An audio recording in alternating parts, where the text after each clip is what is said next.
Scrappin with Sheri.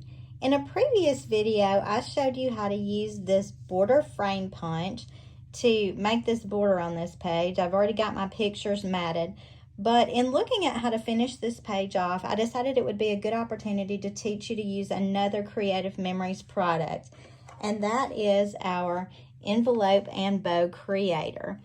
And the idea came to me because I had extra space in several places, and I was looking at these cute little bows on my grandbaby's shoes, and I thought how cute it would be to make a few bows. You know, we've also got her bow in her hair here because she got her hair braided for the first time. So I thought it would be fun to add some bows to this page. Now, let me show you how to use the envelope and bow creator. These pictures are not stuck down yet because I'm not sure about spacing, but I decided that this would be a fun opportunity to try this particular product. Now, with the envelope and bow creator, the good thing is it tells you exactly what to do on here to create a bow, and it has directions here to create your envelope. But the sizing of the bows may be something that's a little bit more difficult to determine. So I decided for this particular page, I would start out with an extra small bow. And this is the size that I got from that. Now, what I had thought was because she has 3 little bows on her shoe right there, it might be cute to add 3 little bows right here beside this picture because I have some excess space anyway. So this is the extra small bow. Now, it tells you on here for the extra small bow, your paper needs to be 1 inch wide and your first paper needs to be 6 inches long. So I'm going to be using some orange paper to make my second bow. And let me just see if I've got a 6-inch length of this before I start cutting around. And I do. So I need it 6 inches long by 1 inch.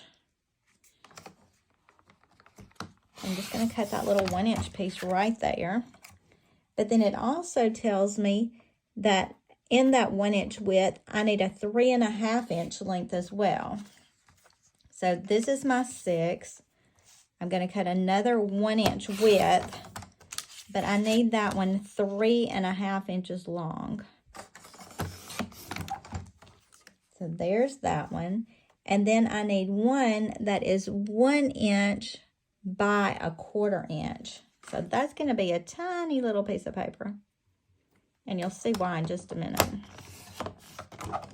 There's my 1 inch. Now, 1/4 inch is about over, I don't even know how to explain it to you. It is about the width of this to this little blue bridge right here, give or take.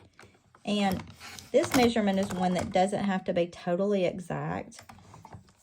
You'll see the difference in whether it's exact or not in just a second.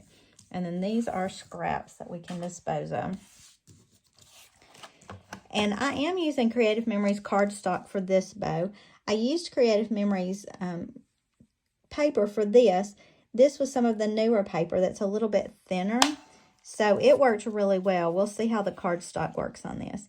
And then it shows we've selected the bow size. We've cut the paper widths for the A, B, and C, the lengths. Now we've got to follow the diagram and do the notch punch. Now your notch punch is here. It's on the front. And it shows that we're going to notch in the center of this. So the easiest way to do that is just to fold this. And then when you put your fold in there, you are looking to line it up on, there's a little grooved line right here in the middle. Kind of hard to see on the video, but let's line that up.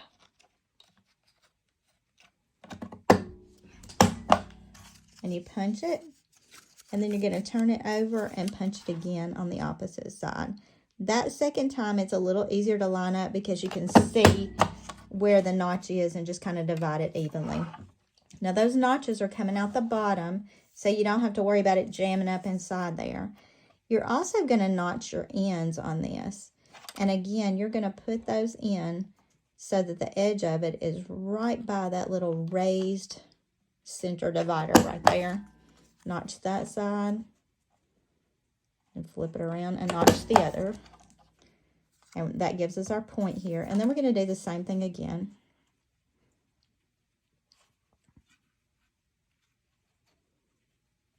I'm just making sure I'm getting this lined up and making sure I'm following the directions right.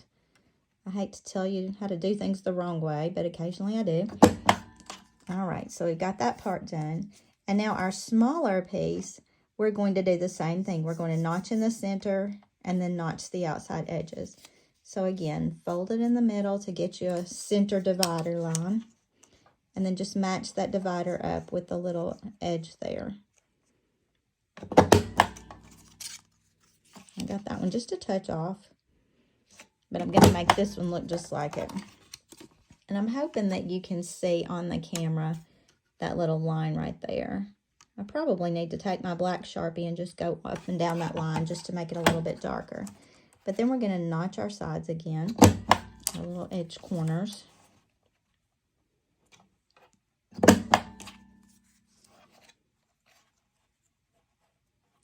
Oh, you know what? I did that the wrong way. You're supposed to notch this in the middle like this. Yeah, it's supposed to be like that. And I'll cut another one of those and do that in just a second. But putting the bow together is actually pretty easy. You just fold this over, and I attached just a little bit of repositionable tape here and here. So you fold this piece over and attach. Fold this piece over to the back and attach.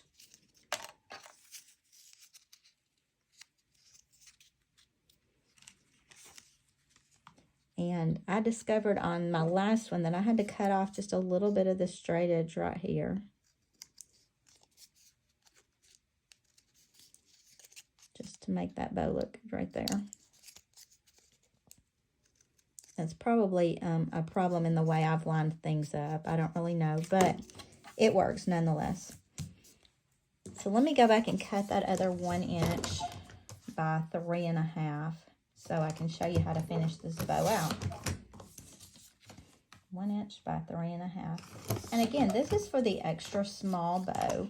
The different sizes work the same way. There's nothing magical about the way it works. They all work exactly the same way. The only difference is the size that you're cutting each piece. And you have to be pretty careful about cutting at the right sizes. When I first started playing with this bow maker, I didn't cut one piece the right size, and it was pretty obvious because it just didn't work out. All right, and so for these edges, we're going to notch them just like this. So that gives us our little piece that sticks out behind our bow. And then we've got this, which is going to be our fold over piece. And for that, I just applied repositionable tape all up and down that piece.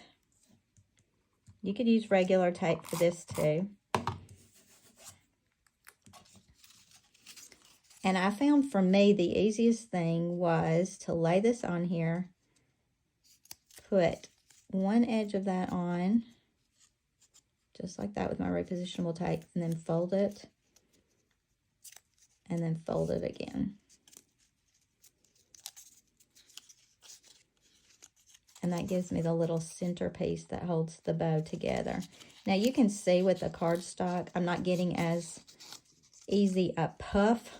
I'm trying to make the bow puff up a little bit, and the cardstock is kind of wanting to crease there.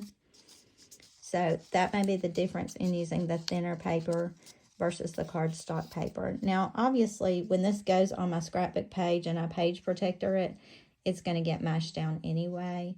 So I'm probably not going to worry a whole lot about that. But I think I like the look of that. And I need a yellow bow to finish this look off. So let's go ahead and do the yellow one just as a reminder. And we need the 1 inch width. So I'm going to cut that right here using my 1 inch.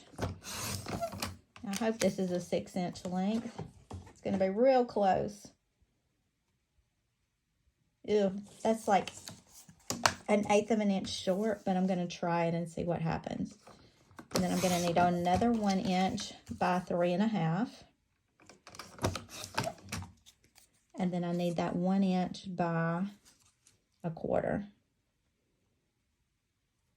So there's really not a lot of cutting to do. I think you could, if you just got really excited about doing bows, you could mass produce this and make a lot of bows at one time, just doing all of your cutting and then all of your notching. So to find the center, to make those first 2 notches, we just fold the paper in half.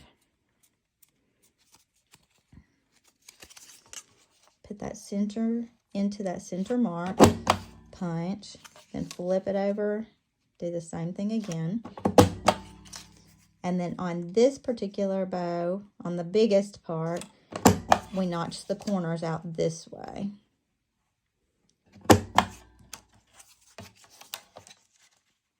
And we do that on both sides.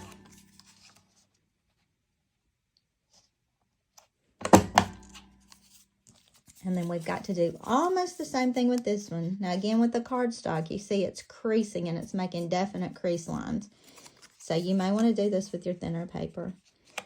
So we need our center marks again. But then we're also going to notch out the edges on this because this is going to be our little behind piece that sticks out.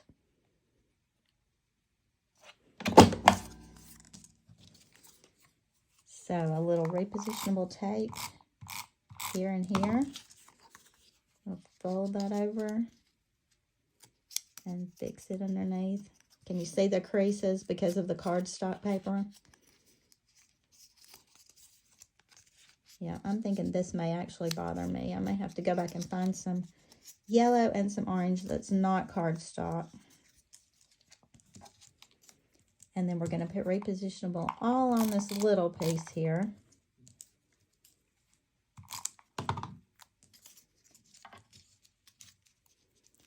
I've layered those 2 pieces together. Just start right there. Fold and fold until I've got that all the way around.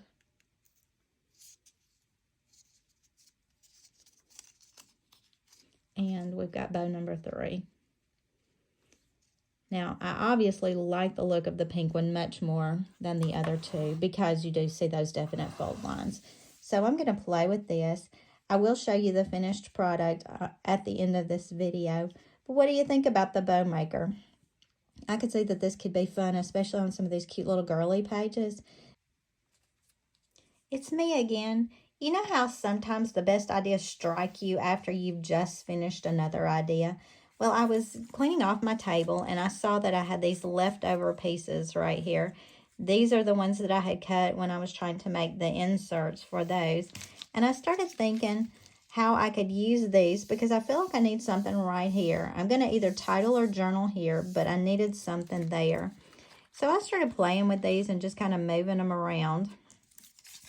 And you could do something like this, which is really pretty.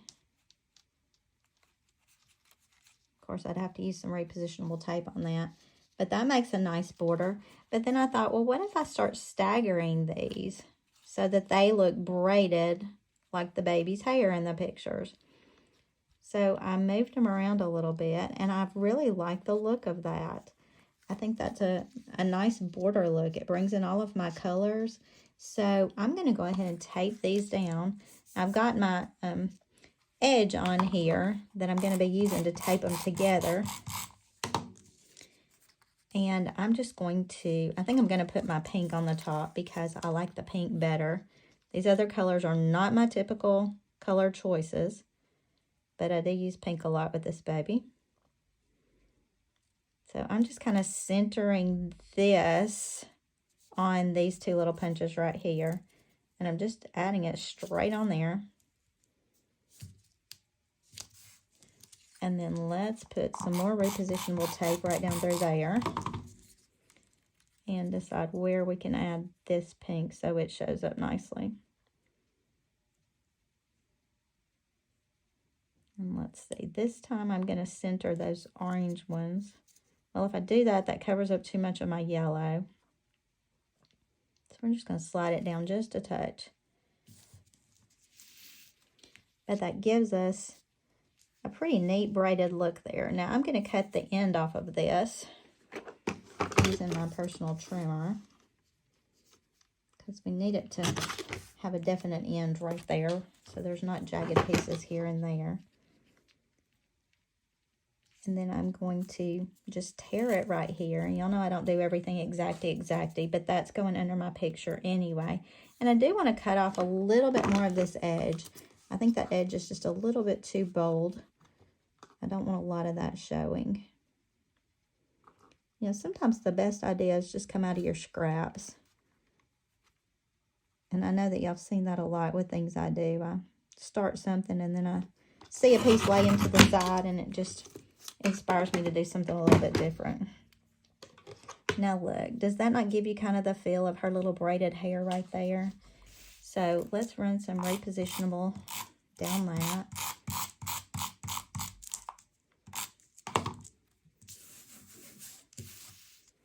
And we're going to slide that right under this picture right here. I'm just going to make the top edges match up. I'm kind of trying to make sure my spacing here is accurate and even all the way down.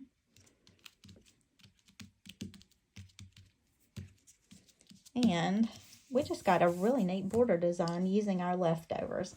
Hope you like that. That was just an extra freebie for fun today. Happy scrapping!